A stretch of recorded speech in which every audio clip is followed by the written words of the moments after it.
Good afternoon everyone, it's Rebecca from Grey Foliage here in Yorkshire, West Leeds. We are a flower farm and I am at HQ today. So HQ is our home, it's a garden at our home, and it's where we do all of our propagating, where we have our tiny tunnel and our family-sized greenhouse. Also where we do our workshops. So tomorrow is our first workshop of the year. We're not doing many this year for family reasons as much as anything else, but that one will be in the kitchen. We're going to be doing bowls. I'm really excited and looking forward to doing spring bowls with some ladies who are coming to flower play.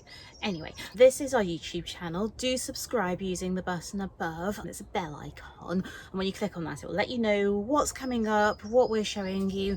We try not to clutter your inbox and your world, just to genuinely let you know what's going on, so it's a nice one for you to follow. If you like any of the tips or tricks that I share, please do buy me a coffee. It helps to encourage me through the day and to get more done, which means I've got more to show you. So I am here today in the greenhouse. I'm in the tiny tunnel. The tiny tunnel is so named because in growing terms it is small, and by small I mean it's 20 foot by 8 foot. We've got 2 long beds down either side, and that is all that we can really fit in terms of beds. What we do instead, if I walk backwards, hopefully you can see, is that we fill our spaces down here. I'll move the camera in a second, so that we have some things on the ground just taking shelter and some things raised that are just growing on that we don't have space for in the greenhouse. So it is the end of April, so week 16 and a half, going on 17 in the growing calendar, and we're just getting almost into our stride. And when I say just almost getting into our stride, it's really difficult. So we are in Yorkshire. Yorkshire is in the north of the UK. It's cooler up here, and very much so if you compare how we're doing to how they're doing, say, in Devon and Cornwall. Our flowers are different. It also has its strengths, so it also means that whilst we don't have as much in bloom, our stems and our roots have longer to get themselves happy, which means that we get stronger and greater abundance. So I'm not concerned about that. It is just how it is, and we have to play to our strengths rather than worry about our weaknesses. Here in the tunnel, we started the year off with tulips.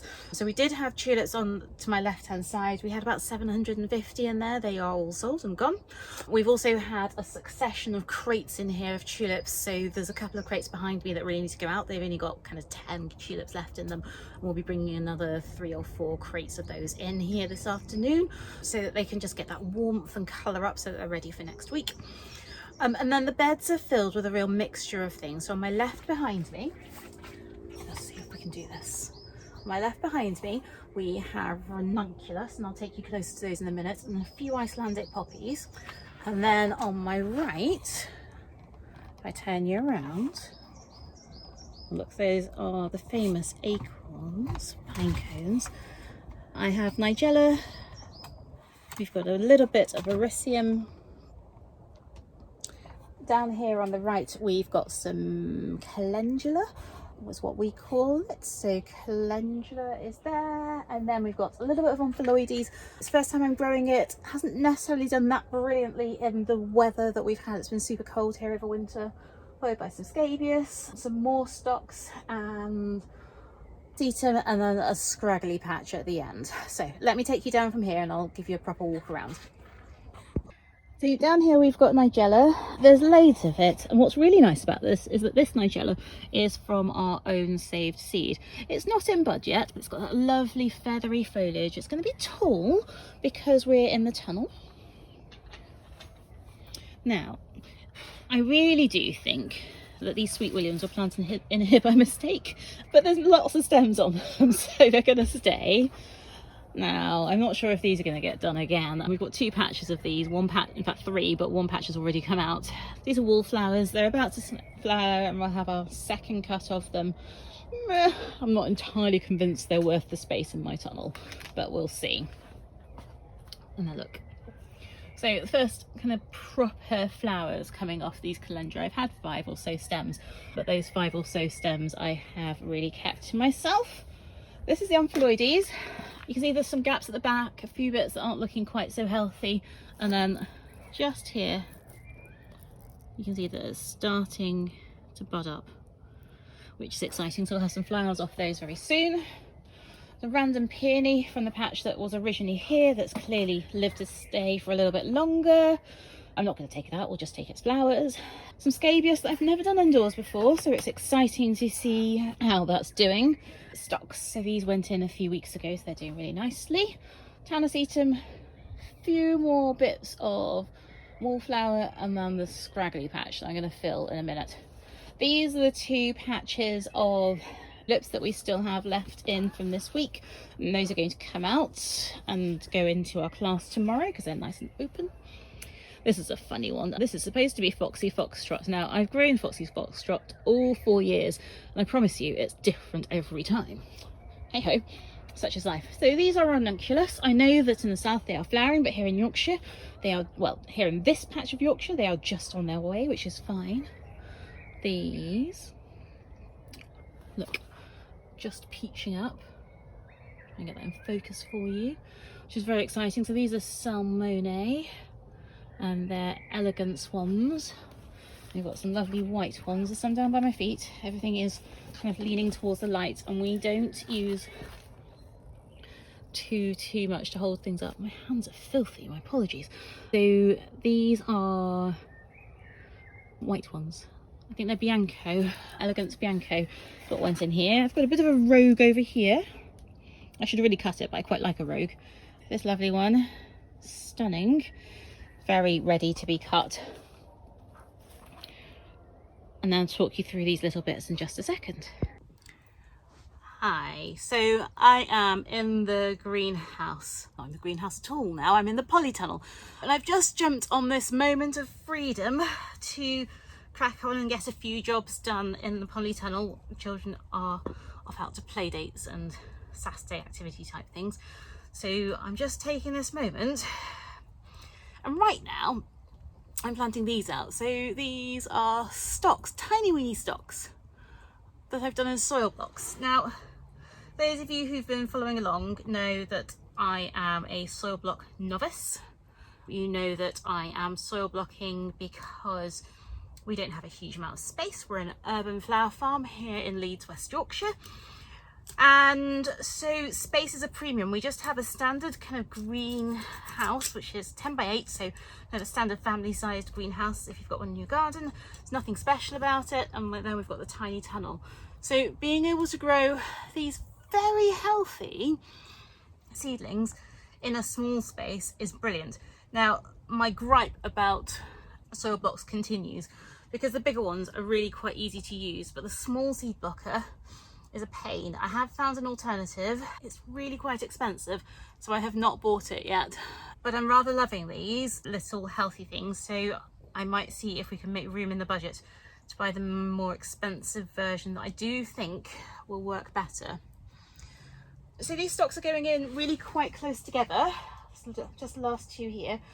And they're going in a spot. I'm going to turn you around in just a second. This spot had tulips in it until this week, so you'll be able to see that I've already planted some stocks in, and I've just planted the last of the stocks that we have ready to go into this space here. Some were eaten by the rabbits at the field. We're just going to let that pass, and then the rest of the space I'm going to fill. So let me turn you around. So there you go. This is our first year doing stocks. So stocks are an exciting addition this year. Exciting because they smell amazing. They're a nice spire. Less exciting because you can buy them wholesale. Not in my... So stocks are new for us here at Silver Grey this year. We haven't done them before, mainly because they're a one and done crop. So that by that I mean one seed gives me one flower and then I won't get any more from them. But they smell amazing and I like them, and they're a nice spire. And because you can pack them in quite close, I've decided that it's worth a go, and we'll see what happens. So the next thing that I'm going to pop into this same space in the tunnel are these. So these lovely little things are Craspedia seedlings. We have had kind of successes and failures with Craspedia, but this year has been a definite success year. I'm going to plant some of them in here and some of them are going to go outside. They've done all right outside actually, and they've been perfectly productive. I just want to see if I can get more stems out of them, not necessarily longer stems, just more stems out of them by having them inside in the tunnel. And they're such a lovely crop.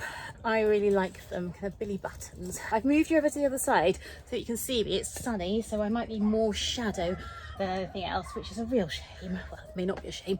So I'm just going to move you out of the way because actually I want to plant where you're currently standing. So I'm going to move you and I'll talk to you again in a minute. So these craspedia are going into the tulip space as well.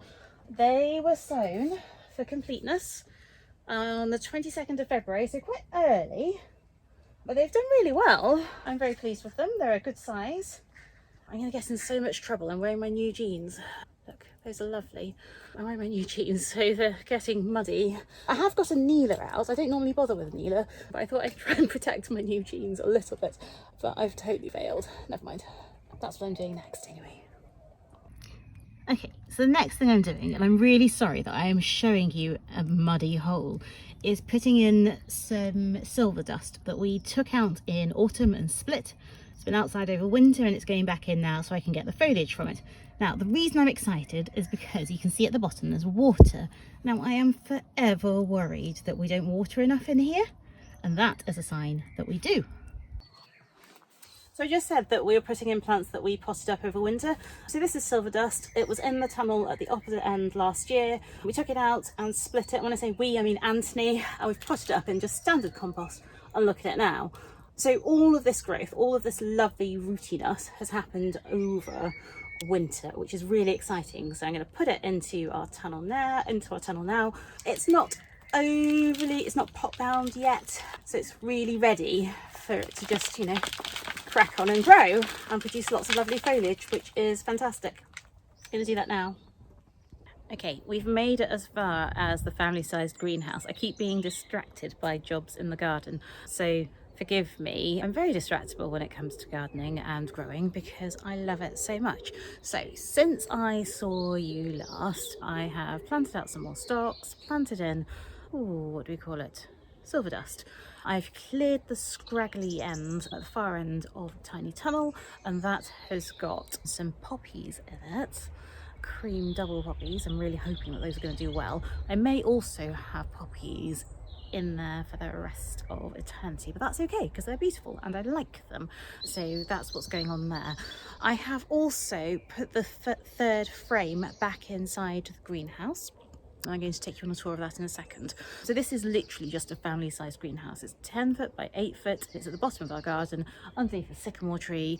The guttering gets filled with sycamore seedlings. I mean, it is what it is. It's not in the perfect position, but it does get some shade in summer, which means that it doesn't get hideously hot, though it still gets pretty hot, and we don't have shade blinds yet.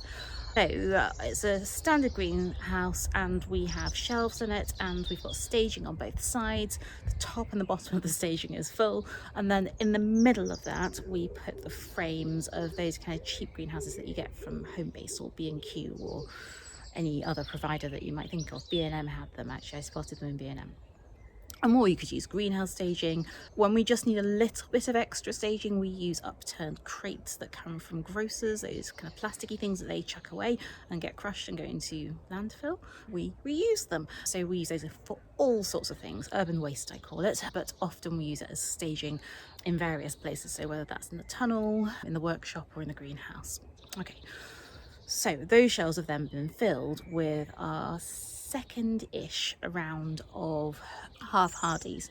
So it's a little bit early to be starting half-hardies, but I like to start them a little bit early because I want to get them in the ground as soon as we've passed our last frost date, and our last frost date in theory is the end of next week, and these will be ready kind of first week in May, so around the bank holiday weekend.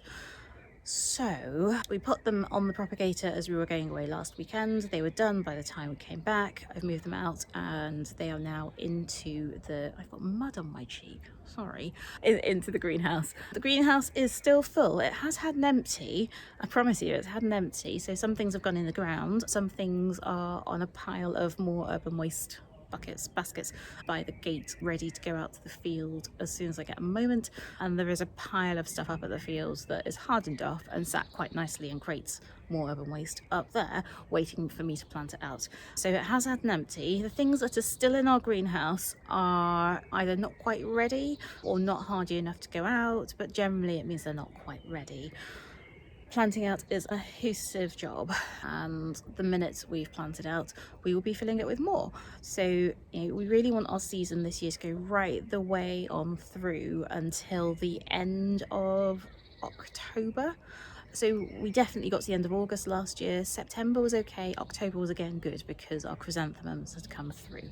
But kind of September was a bit of a challenge, and that's because we stopped sowing too early. And whilst we do have perennials, we've really bolstered this year our kind of end of August, September, early October perennials to be able to give us more at that time of the year. And we're going to do a final round of sowing so that we definitely have annuals and half hardy annuals going into that time as well. So we're really thinking about making sure that we've got a sustained supply of flowers all the way through from when we started, which was February, growing and growing to our peak, which starts kind of mid-May, and carrying on from our peak in mid-May all the way until the end of October. I mean, oh, flies in my ears, not so good. It's a challenge, but we've learned more and more each year what we need to add, and we make notes every year about what we are missing so that we can fill those gaps. Very much so last year, well, early last year, we were thinking about how we're going to plug those August, September, October gaps this year. And this year, I'm thinking very much about how I'm going to plug our early spring gaps. We still have gaps at this time of the year, and we always will, as we hope that demand will grow for our flowers. But just planning at least a year in advance helps us to break those jobs down and be prepared for planting either now or kind of late August, early September, so things are settled before the winter. Anyway, let's go and have a look around the greenhouse. So I'm holding you at eye level for me because I think it's helpful to be able to see the sort of scale. So this is a kind of Rebecca's eye view of the greenhouse as you walk in. And at the back here, you can see this is our third frame. It's a little bit smaller than the others. It's got some new seedlings on it. They're a little bit leggy, but they're okay. So there's some grasses at the bottom, zinnias in the middle with some more mature kind of smaller things and more mature smaller things on the top. So it's about making sure we use all of the space, and I can't fit a proper tray on top. So at the back here we have, I think that's Eryngium over there at the top, and then there is some Salpinglosis, some Molicella that's ready to go. These are all ready to go out really. Some Cosmos. Oh, what have we got here? Oh, tool, we use it for drying Limonium. And then there's some Strawflower that's proven a little bit challenging this year. Just there, you see cornflowers, they desperately need to go out actually. A few more bits. It's difficult to name everything and look at the camera to make sure that it's showing you flowers or seedlings. So essentially all of these trays, this is the Craspedia that I was talking about earlier that we've planted out. I think those are foxgloves there, strawberry foxgloves. And then you can see here, so I just had to lift you up quite a lot. I'm not very tall. So at eye level for me, this is frame 2 and frame 3. So really do pack things in, because if you look, there's a level and then there's another level. Then under here, there's a further level that you can see that's got some Achillea and a bit more foxgloves. And on here we've got a mixture of things again. So we have in here Acrylinium, more zinnias in this one I think, more Cosmos, Angela that's ready to go out, lots of things that are ready to go out. So you're hearing Clarica in this one, no idea, too small to work it out.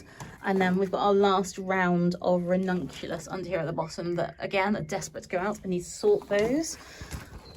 These were the first soil blocks that we did. They're not a huge success, but it's okay. We've replaced those, and look, you can see as we go up, there are more flowers everywhere, more seedlings. Okay, so if I then turn around on this other side, again, we've got staging, and staging. So it really is jam-packed. And again, at the back there's a few ranunculus that really should be in the grounds by now. So I'll try and get that done over the rest of the weekend, beginning of next week. Let's turn you around. So I thought I'd finish today by showing you my most loved plant babies this year. Now, I'm not supposed to have favourites. Literally every flower that comes out this year I've fallen in love with. However, these, let's go down a bit, are amongst my most loved plant babies. So when we sell our flowers, I'm not allowed to sell them by name. But these, I can tell you what I'm growing, are 20 of our new David Austins, which is very exciting. This particular variety is known for its long, straight stems, and it's a pinky blushy colour because we never have enough pink and blush. So I really invested in that this autumn and winter, and they're doing so well. So they went in I think they went in October, as soon as bear root season started, and they've each got a good 8 to 10 stems on them, are growing nicely. So I'm going to cut from these this year. They've been nurtured and loved over winter. We're feeding them loads, watering them loads. They're going to be loved, and so I'm going to cut from those. I'm going to move over slightly. I pulled up a pew, I've taken a seat, but I need to show you these. So over here you can see that we've got more David Austins. So again, I can't sell them by name, but these are peachy, fleshy, yellowy, creamy colours. So there's 2 varieties in here. One is known for its kind of blushy peach, slightly more prickly, but that's okay. Florists are used to prickly. And one is known for its pink, kind of heavily petalled beauty. I'm very excited about these. You can see that we've got the hoops over the top. They're not covered at the moment, they don't need to be, and the less we keep them covered, the fewer problems that we'll have with bugs and stuff. We will cover them kind of Spanish tunnel style, so with Enviromesh over the course of the summer if we get bad weather and they're budding up, so that we still have a supply. At present, we have 120 roses up at the field. They're a little bit behind the ones here, and that's because it is way less sheltered. We haven't covered those or made provision for those yet. We probably will over the course of the year, but we're not in a rush to get that done. So as the weather warms up, we'll see what happens. It's a bit of an investment to do that, so I'm really hoping that, having watched them last year and seen how they did and not cut from them, which I promise you almost broke my heart, that this year we probably won't need to get them covered. We'll see. The plans are there if we really have to. There are plans for more rose beds because we feel that it's a really good thing to be growing up here. The weather really suits them. The season doesn't start particularly early, so to be fair, this time last year, so end of April, I had roses. It can start super early, but I'm expecting it to start sort of early May to mid-May. I'm expecting to have roses from then all the way through until September, October, not into November, it's too cold, and we'll be cutting them back by then. So kind of September definitely, possibly October depending on how things go. So that's really exciting, and we've planted enough to have a constant supply. So you know, so we're really thinking about that continuity. So a couple of them only have one really good flush, but then they're really good for rose foliage, which is beautiful in a bouquet, absolutely stunning in a bouquet. So we're holding on to those, even though they're not going to give me endless roses. But most of them will give at least 2 flushes, but possibly 3 if we look after them well. So that's super exciting. I'm going to end a tour of HQ there today. I really should do a tour of the front, which is our shade garden, at some point. Maybe I'll do that next. Though a field update is also, there's a plane going over. We're on a flight path. I'll just wait for that to go. So when I say we're an urban flower farm, we really are. We're about 5 miles from the Leeds Bradford airport. We are next to one of the UK's, not really a claim to fame, biggest cricket grounds, and also next to one of the most popular pub runs in the UK. Again, not a claim to fame, but it just gives you an idea of how urban we are here in our flower farm in Leeds, West Yorkshire. My name is Rebecca. I'm from Grey Foliage. I run it with my husband, Anthony. And today you've been having a look at the polytunnel and the greenhouse and some of the things that we're up to at the moment.